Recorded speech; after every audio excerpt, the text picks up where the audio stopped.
সাগর শুকিয়ে যাবে একদিন, পাহাড় তুলো হয়ে উড়বে,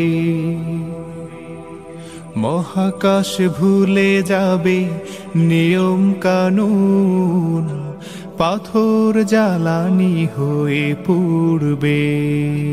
তবে আর ভরসা কি থাকে আমার প্রভু,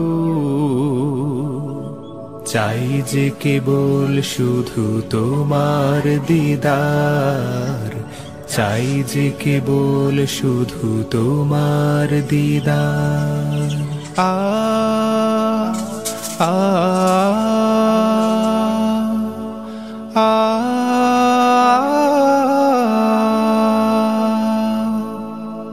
এ চোখ সাক্ষী হবে দেখা না দেখার, এ কান